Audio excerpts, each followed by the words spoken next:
So I was listening to your podcast, and if you guys haven't listened to James's podcast, I have a link to his Patreon down below in the description.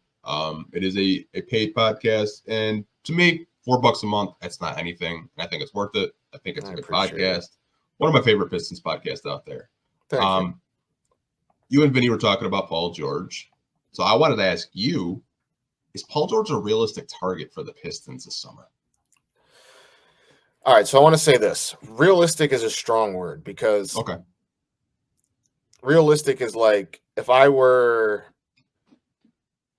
if I were the Knicks and had cap space, that's realistic. Yeah. We're talking about the Pistons here, right? Like a 13-win team. Well, what I will say is it comes down to me, what Paul George wants out of the rest of his career. I probably assume that he wants a championship because he is a competitor. So like that automatically makes it not realistic, right? You hear like he wants to win. But what I will say is if it's very clear also that the money has to be right because him and the Clippers have not done an extension. That has not happened yet when there was a possibility to do so. So if it's money he wants, the Pistons can offer that. He can go. I think I always say this all the time. My player comp for Cade is somewhat like post-injury Paul George. Just the way how the smoothness of their game, their size, ball handling. Like obviously Paul's an elite defender, but like just that aesthetic. And then I also think he would be a tremendous, just like guy for Asar to lean on to. Oh yeah. So to me, it comes down to if Paul can come to. So Paul has to me been one of those superstars who, I don't. You can call him a star, superstar. He's one of my favorite players, so I'm gonna say superstar. But I think the majority of people will call him a star. He's one of those stars to me that has always kind of been very transparent with who he is. Like I think he was either in a story or in somebody's podcast where he came to grips with like I need another guy with me. Like I'm not a number one or whatever it was, right? So maybe he comes to grips with maybe I just won't win a championship if the Clippers lose in the first or second round this year, and he's like, well, maybe I can go get one more big contract. I can help pull a team out of the gutters. I can do my part as the elder statesman in this league that can still play and help usher in a new guard. Like, again, these are all kind of almost like romanticizing fantasy type things. But like, if money's what he wants, and the sliver that I'm hanging on to there was no extension done with the Clippers, the Pistons have the money to offer him. Now, in my gut, do I feel like Paul George can find a situation where he can get good money instead of great money and a winning situation? Yeah, he's Paul George.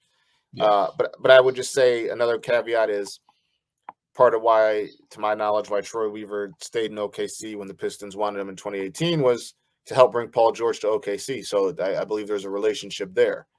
I wouldn't rule it out because money talks, right?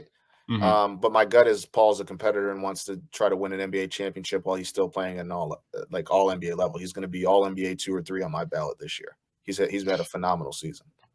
Yeah, he's been so good for so long. You kind of look at it, you're like, well, how has he been in the NBA for that damn long? Yeah, I want him to get a ring. I want him to get a ring.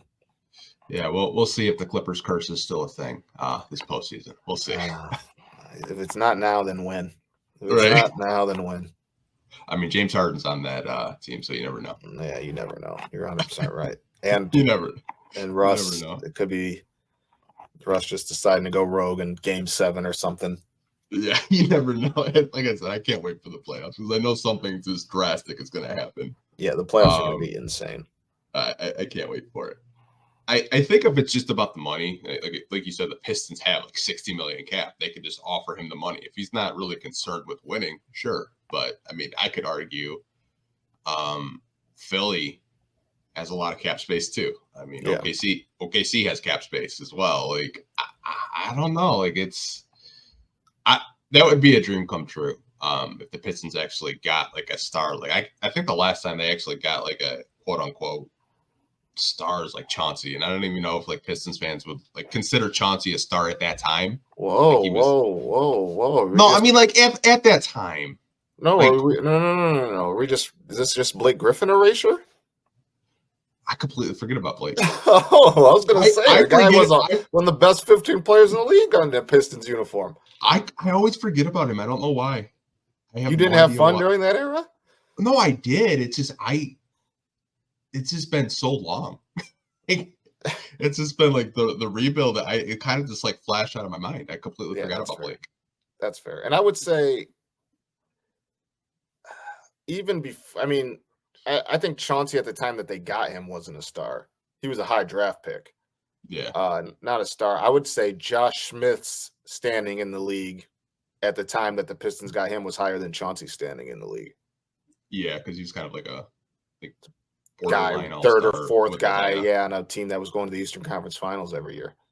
Yeah, and then I don't know, that spacing was atrocious. Sorry to do that to you guys, Pistons fan. I know the Josh Smith contract is up, and we still find ways to bring up Josh Smith. He commented on one of my posts on my Instagram the other day, calling Pistons fans bitch asses, which was kind of funny. Why? Was there something about Josh Smith? I posted one of my friends was playing 2K, and he was just chucking threes with Brandon Jennings. Yeah, and he was just like, man, he like tagged Josh Smith. He's like, man, Josh Smith was so ass in 2K, and then he was like, it's like, suck my, you bitch ass. I was like, damn. Wait, your boy said that, and then he tagged Josh Smith, or Brandon Jennings tagged Josh Smith? It was a 2K reel. Oh, a 2K reel. Okay. Brandon, I could send you the video. It's just like Andre Drummond, Greg Monroe, Josh Smith just grabbing rebounds, and like I think I did see that. I didn't see his comment, but I do think I saw that. Yeah, it was on Instagram, and I was just like, damn, really? Yeah. He I don't think he enjoyed his time in Detroit, as did Detroiters probably didn't enjoy his time in Detroit.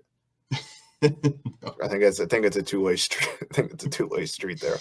I completely forgot about Blake. I'm sorry, Blake. I'm sorry. Come on.